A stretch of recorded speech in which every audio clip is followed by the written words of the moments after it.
Well, good evening. I'm Rick Dancer. Welcome to Get Real with Rick Dancer. I'm excited tonight because this is a story that's really hard to tell. And it's affecting a ton of people in Southern Oregon. And I know, little did you know that there are things that go on in Oregon and other places besides the Willamette Valley.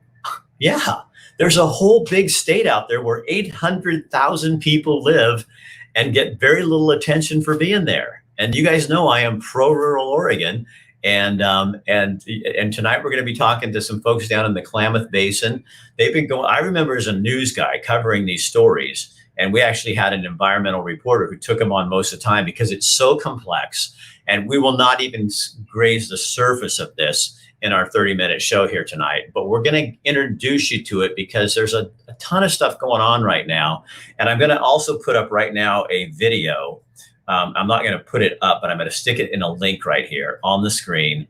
That's a link you can go to a really well-produced video that is very fair, talking about from the tribe standpoint, about the fish standpoint, from the farmer's standpoint. You're going to see all the different players involved. But I want to real quickly mention our sponsors. So our main sponsor is Chris Dental Family Dentistry, and you guys know Dr. Bratlin.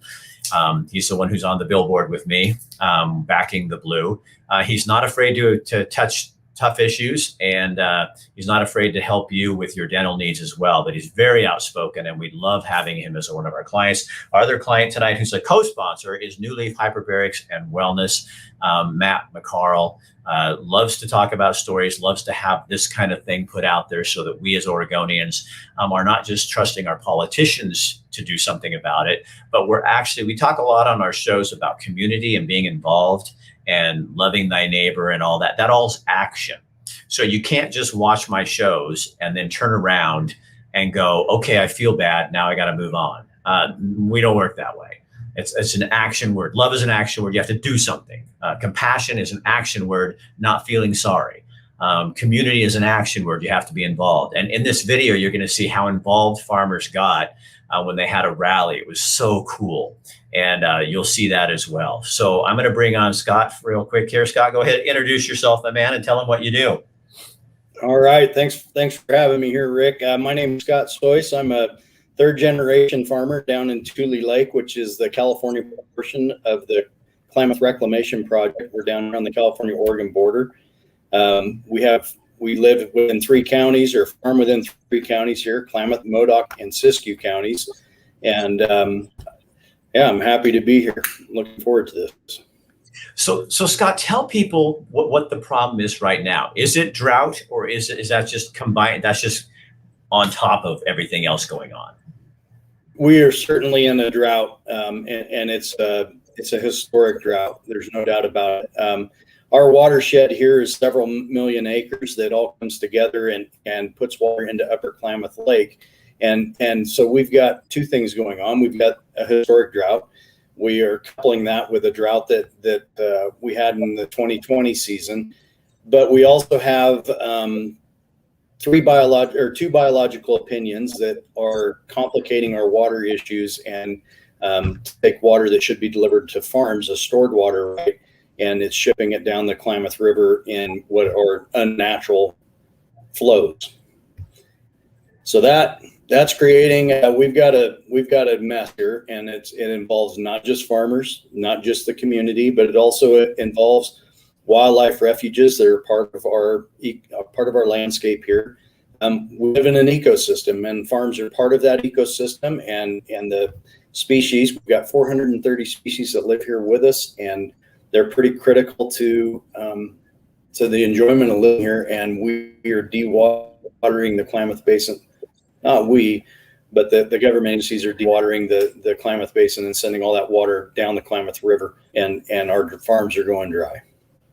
So in that video, I never really understood, which I think people should really watch this. I didn't understand back in you'll clear out the dates. I didn't write down the dates, but back in the day, you created this project so to get the water all the way down so it would kind of flow evenly to all the different people, and dams were put up, and the dams are also part of the controversy for some people. But that system is really integral, and that's not being talk about the project. So the project was designed, the conception of it started in that 1905 that it began, and the U.S. government came in. This is where I live, where my house, my office I'm sitting in right now would have been under 20 feet of water, and that was part of the historic Tule Lake. And so the first part of that was dewatering it by building storage, which is the upper Klamath Lake. They raised that reservoir above what was Keno Reef, which was the natural sill of that lake.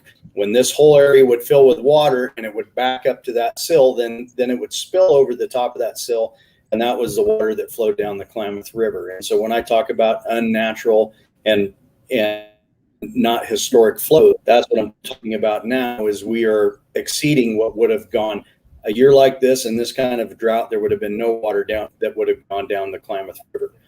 So they dried up this area, and this was part of the Reclamation Act. And Tule Lake, where I live, my grandfather in 1946 came down, put his name in a pickle jar. He was a World War II veteran.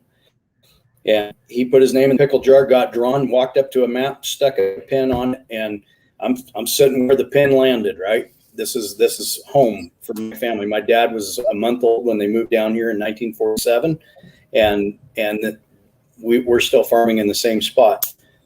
It's a 93% efficient irrigation system, and what makes it so unique is the water comes down the upper basin. It flows down the ditches, and a farmer will apply water, and there's no such thing as a deep percolation loss, because all of the water that would be otherwise considered tailwater is recaptured, pumped up, and utilized by another irrigator. And that happens 7 times from the point where it first has contact with a farm until it actually leaves the project. And in between our farms and going back to the Klamath River, it goes through 2 national wildlife refuges, the Tulipe National Wildlife Refuge and the Lower Klamath National Wildlife Refuge. Both of those are dry this year, not a drop of water in them. So talk about this fight over science, because the way wasn't there a lawsuit, and the native tribes from the area got first water rights because they were the first people there. And how does that all play into the science of what's going on here? So ultimately, the water here has been adjudicated, and 2001 was the first year that we had a water shut off, and that was the George Bush. That was during his administration. During the Clinton years, they managed to put 2 biological opinions on us. One of them in 1992, the other in 1997. Suckerfish in Upper Klamath Lake, which was the Lost River short-nosed sucker, and then the coho salmon in Klamath River. And so in 2001, things came to a head when those 2 biological opinions demanded more water to be stored in Upper Klamath Lake and to go down the Klamath River at the same time than what could ever possibly come into the system.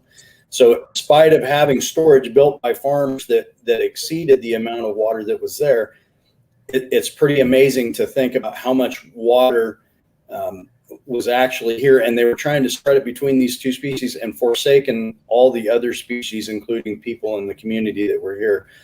That was in 2001. Farmers rioted. I shouldn't say rioted. We protested. We had a head gates crew that camped out on the A Canal head gates, which enters the water into the project. And it made national news. It was the first time anything like this had ever happened. The bucket brigade was huge.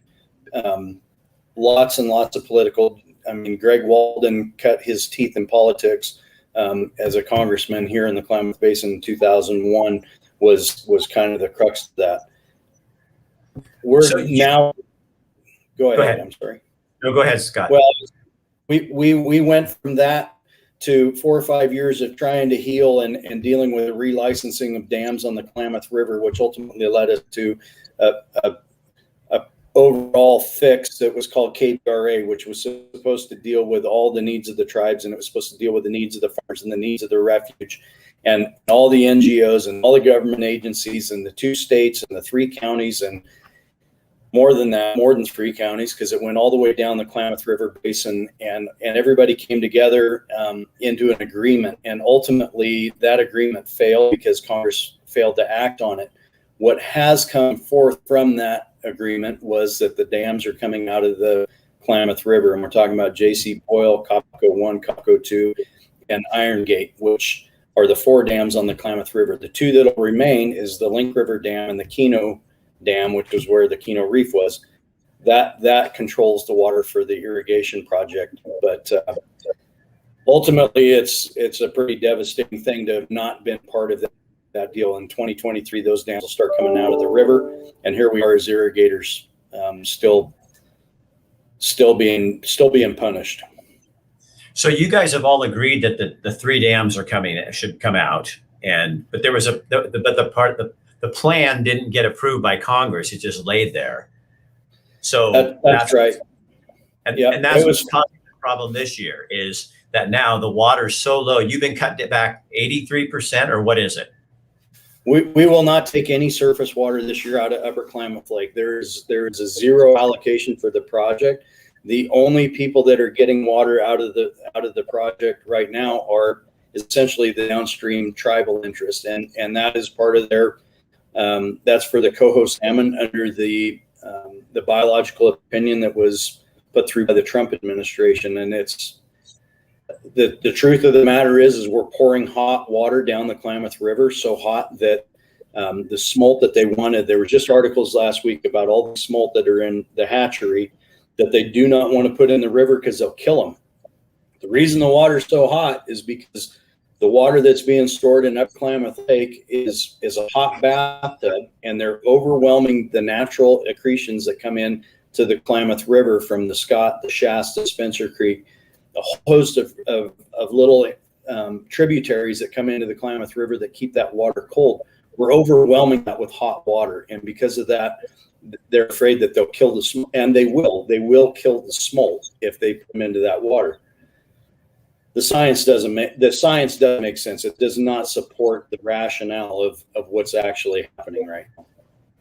So when you guys talk with the tribes, because and I'd love to have them on sometime too, just to talk with them. And if anybody wants to hear from the tribe's position, the video that I put up at the top, super well done. And they're talking about, that they want those fisheries restored, and it's killing the fish and that sort of thing. And that's because that's what they really need the water for, right? Someone asked on here, what does the tribe need the water for? And that's to protect the fish and their lifestyle. Is that right?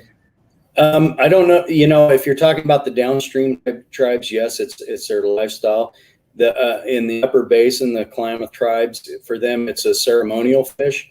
They have cultural values there that we have laws that are supposed to recognize that and to deal with those cultural issues that they lost through being forced onto reservations and things like that.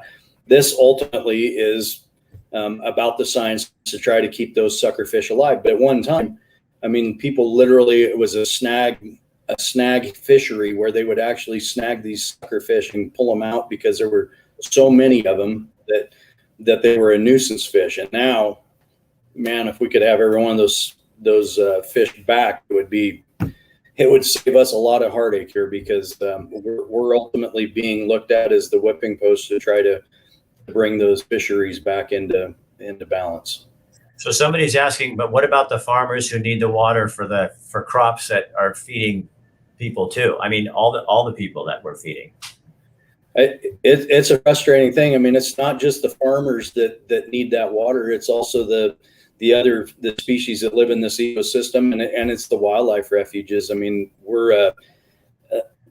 We are right now dealing 100% with well water. Lower Klamath National Wildlife Refuge will get no water whatsoever. Tule Lake National Wildlife Refuge, I'm personally pumping water into the refuge to try to keep Sump 1B with some going in, but we are being overwhelmed with the evaporation, and eventually we could be looking at 50 to 60,000 ducks die here from botulism. But the farmers themselves, we're using well water. We're drying up.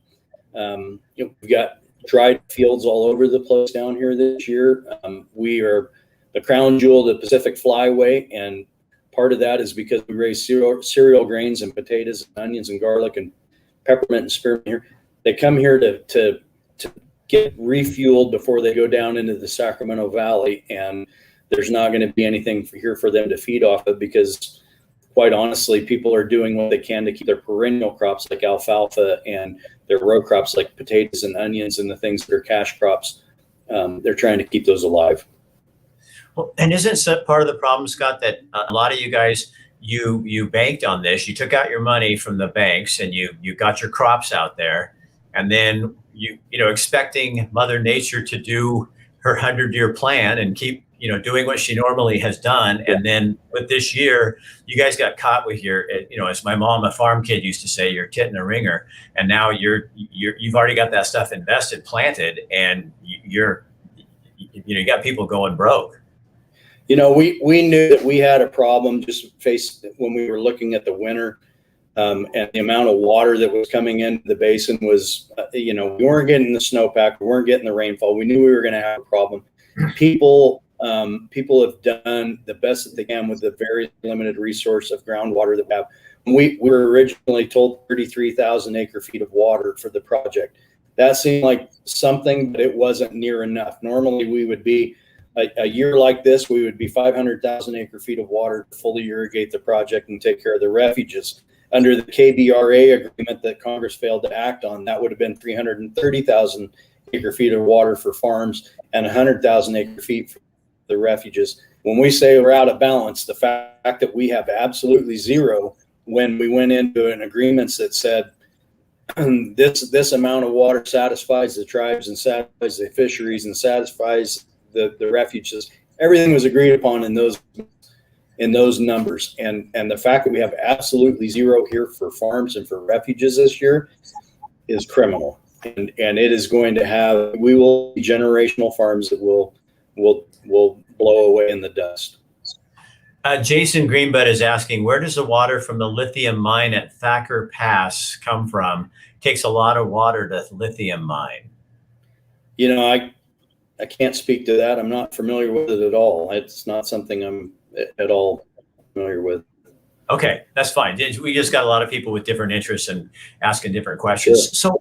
So when you go to, what do you do at this point? I mean, how do you guys feel like, and I'm not trying to take a side at all. It just feels like you kind of can't, I mean, the narrative is against you because, the tribes were here first.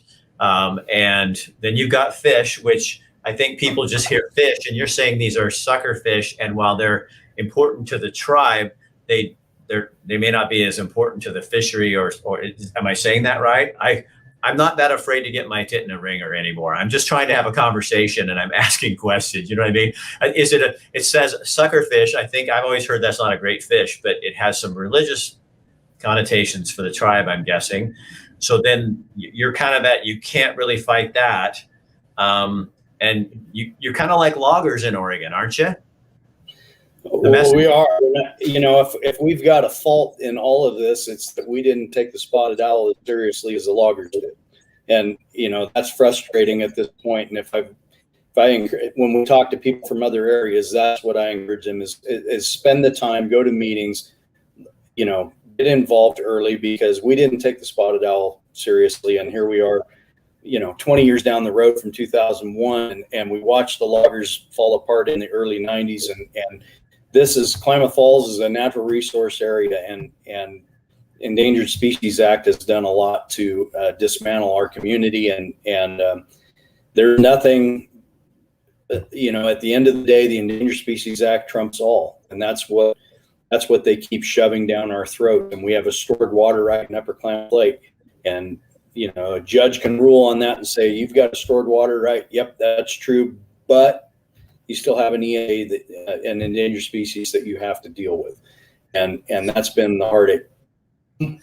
When you Go ahead. Well, when you talk about suckerfish and the ceremonial value and the cultural value and all that, I get it. I don't begrudge them a bit for what they value. Right. But balance is about also understanding that I've got a 14-year-old son.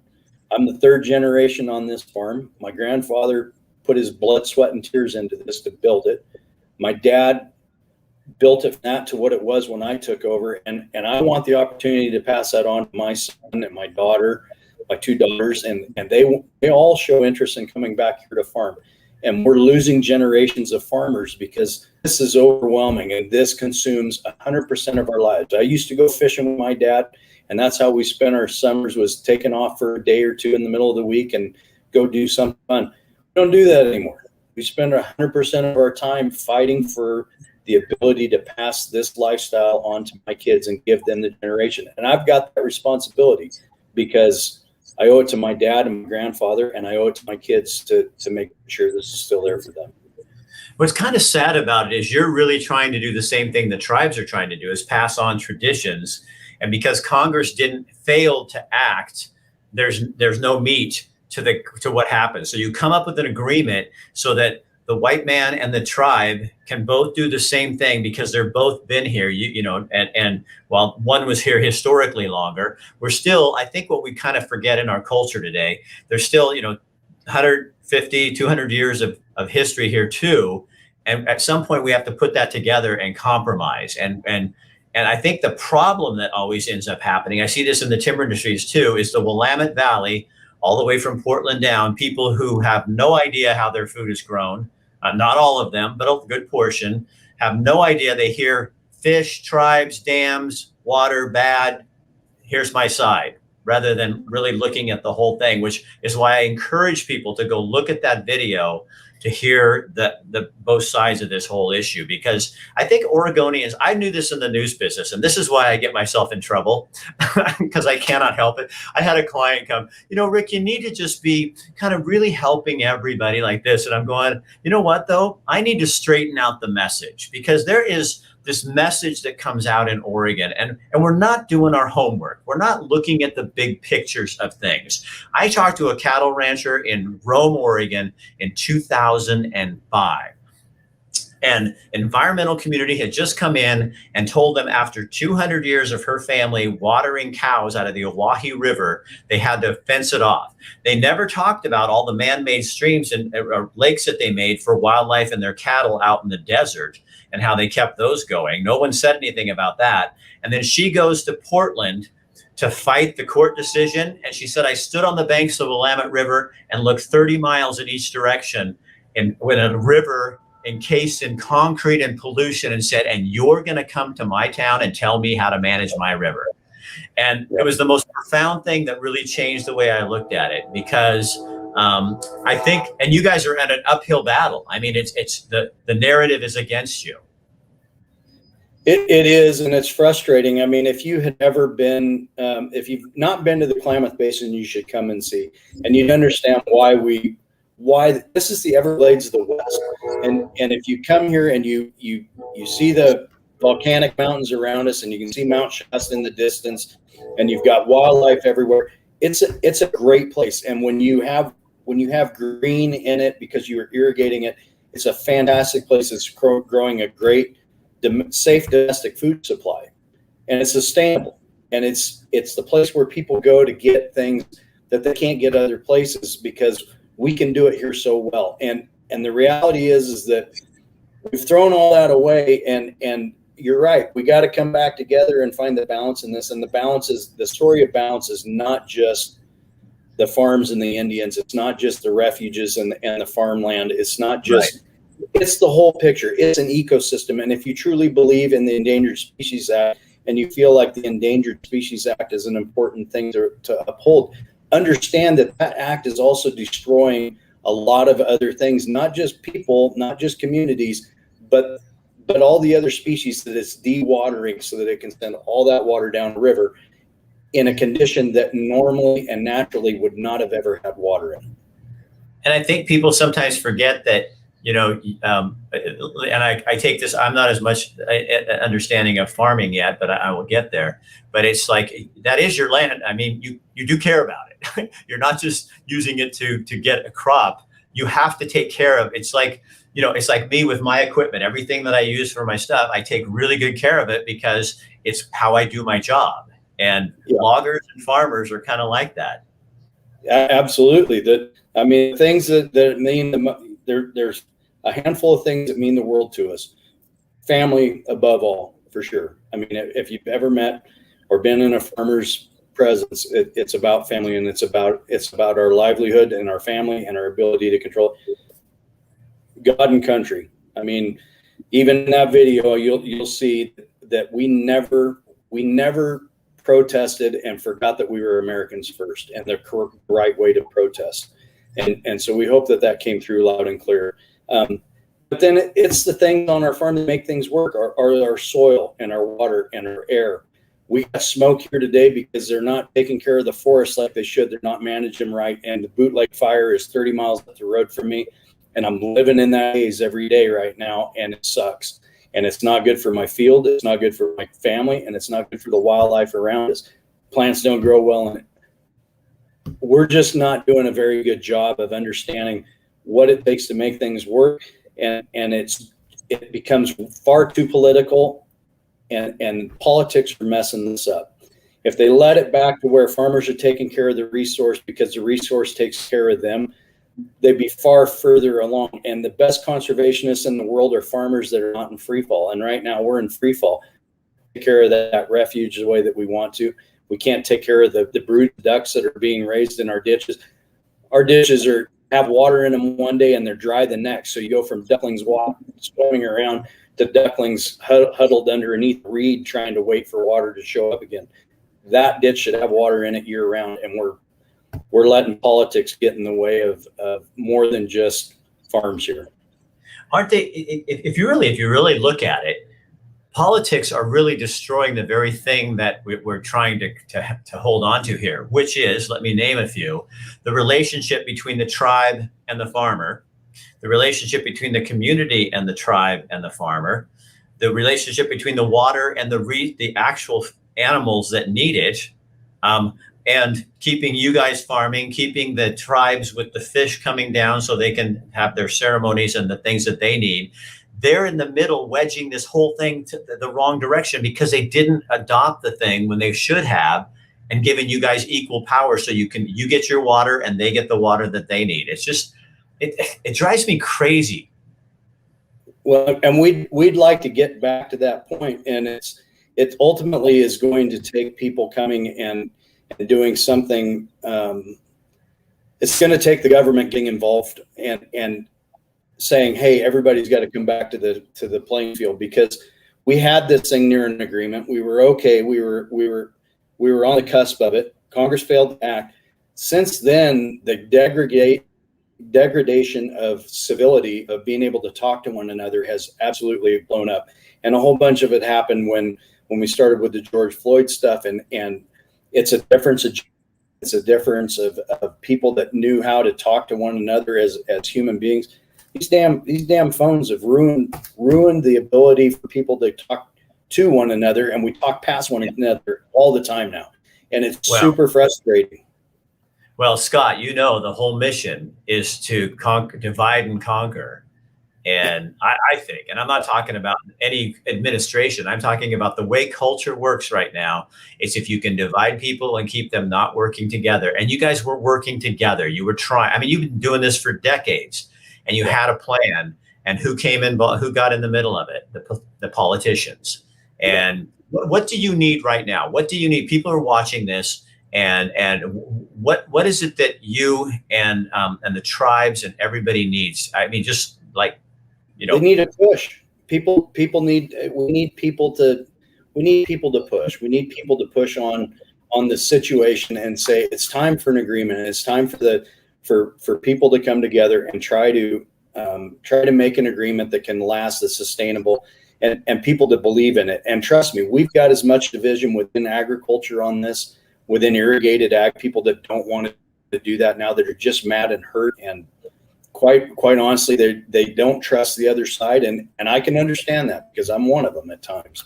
But we need people to push, and we need them to tell the administration it's time to quit ignoring it. It's time to deal with it, and that's got to come from the public. I mean, it really does. So how do they get involved with this? How do they get involved in it? Is there a site or a place where they can go and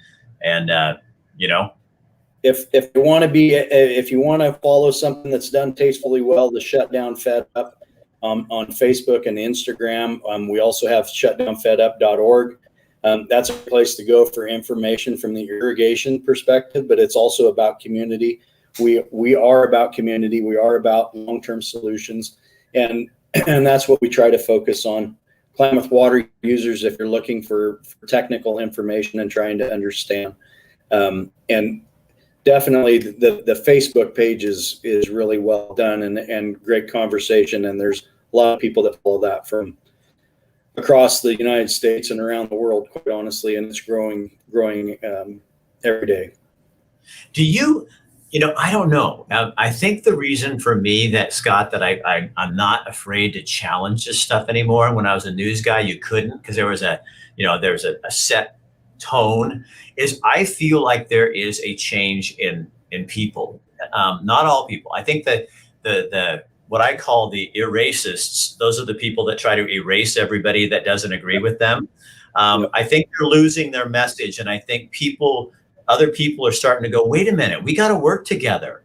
I'm not I'm not an anti-Republican well, I'm actually anti both parties, but that's just me. But I'm not as anti anything as I am. I want to compromise again. I want to get to a place where two sides have to compromise. It's not somebody gets to win because of some random thing, or because, it has to be back to being a more fair way to make decisions.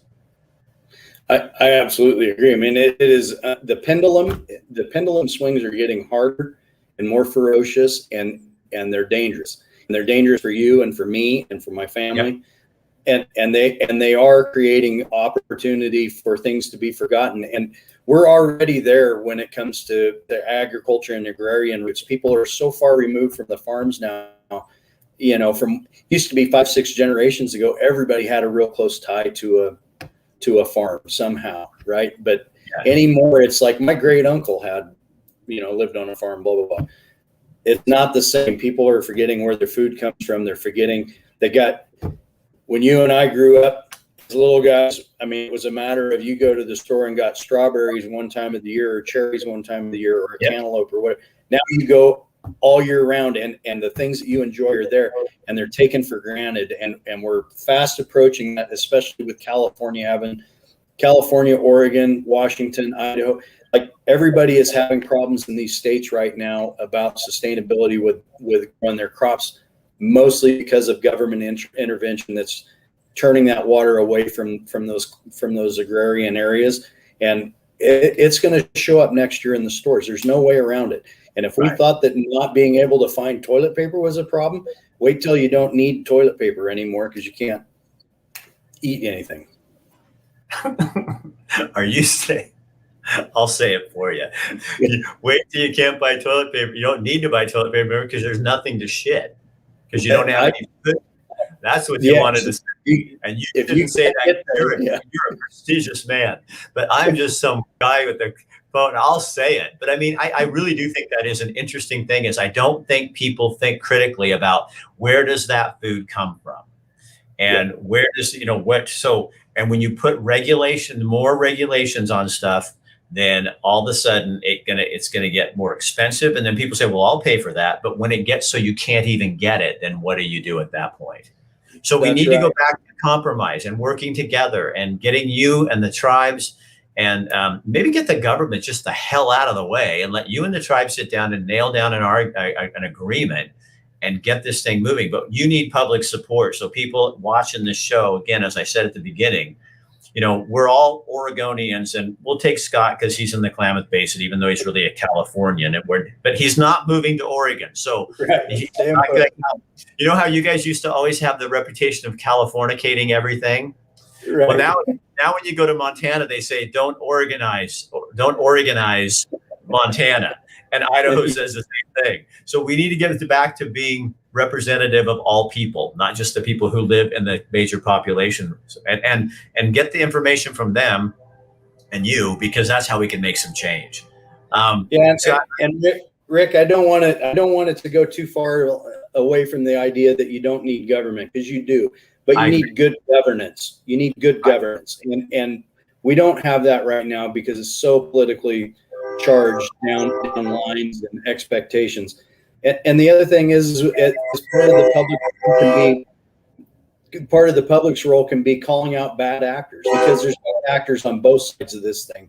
And the far left is as much a problem for me as the far right is. And I totally agree with you. It's like, this is not, I mean, people want to go, Rick, you're being right wing or something. There are two wings on this bird that are driving us the wrong direction. There's a left wing and a right wing. And the problem is, the major part of the body of that bird is the middle. And those are people to the little bit to the left and a little bit to the right, and we can all work together. So maybe we need to be a crawling species rather than trying to fly, because the wings are getting us in trouble. And yes, you had a plan worked out with the government, and so you all worked together and came up with a plan, and then they left it hanging there over politics, not the government. Yeah. So, my friend, I would love to have you back on sometime, and anything you can send our way. I liked your page, so I should get more information.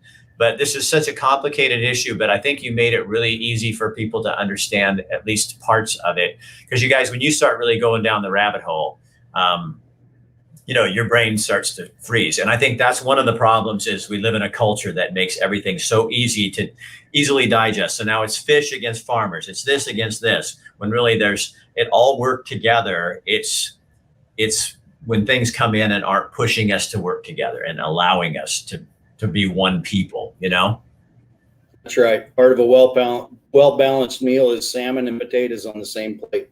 And we can have that again if we just get down to letting this thing sort itself out and disregard the radicals that pull it one way or the other.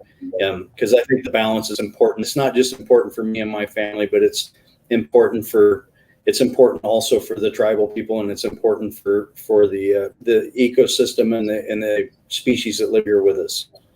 Yeah, because what I also loved while watching that video is you've already agreed that some dams need to come out. So there's compromise has happened. I mean, there's compromise in the planning, but then it just got all when the government let it hang there. Then that's where it got into trouble. And so you have given, and the tribe has given. But now it's making you guys, it's pitting you against each other, and that just is not fair, and it's really not what any of you want, I don't think. I don't think so either. I think at the end of the day, I mean, it's not easy, and it's not going to be without a lot of pain for everybody. Right. But at some point we can get there, and we can get to something that's sustainable for our communities. Scott, thank you so much for taking your time to do that. I really appreciate it. And I'm going to let people kind of find that video. I'll show it to them again and let them kind of find that and go look at it and see more, get a little more educated on what they did. Okay. Well, I appreciate it. Thank you for giving me an opportunity to talk about this and to have unfiltered words. It's hard a lot of times that the media will take our statements and make it what they want. And, so I appreciate to have the unfiltered ability to say what needs to be said here. Yeah. Oh, and that's what we do. And it's offensive to those who like the filtered messages, but to everybody else, it's like, we just want, and that's what, I mean, I'm not trying to stereotype you, but my family were ranchers on my mom's side.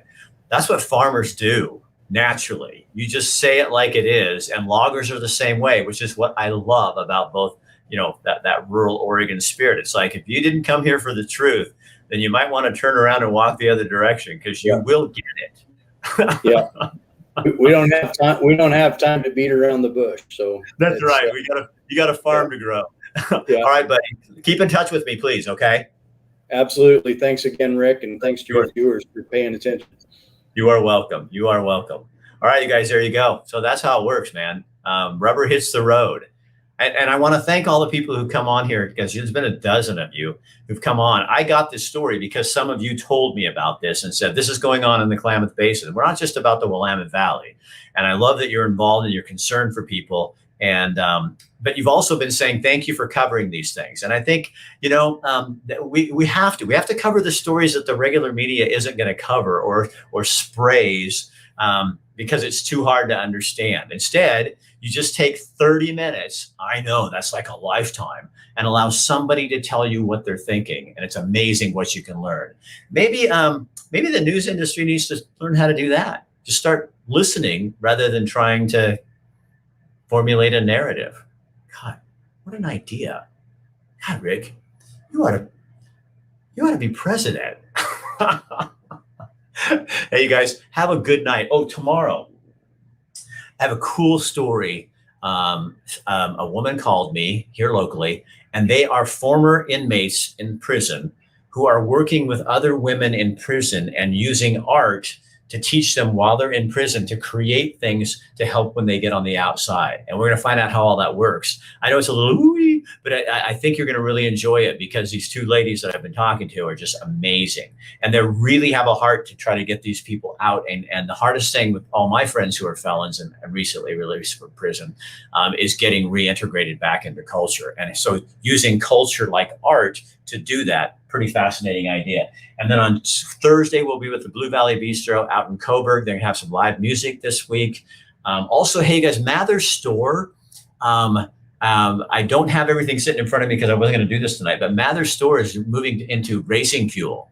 And the company providing that fuel is doing a big thing on 11 o'clock to 4 o'clock on Thursday. And I think she's going to come on tomorrow night and kind of give you a little spray about that. But I mean, that's kind of cool. Little Mather's Store racing fuel. I don't know why, but that's why we'll ask the question and find out.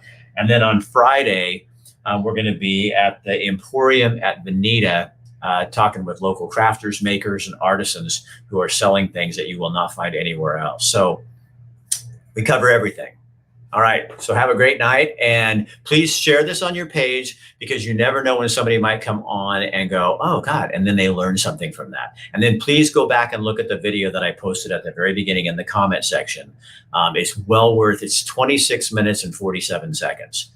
You have 26 minutes in your life that you can use not watching some stupid ass show on television, and you can actually educate yourself about fellow human beings who are really struggling. It's about the natives, and it's also about the farmers and the agricultural industry. So you will really, really super enjoy it. There you go. All right.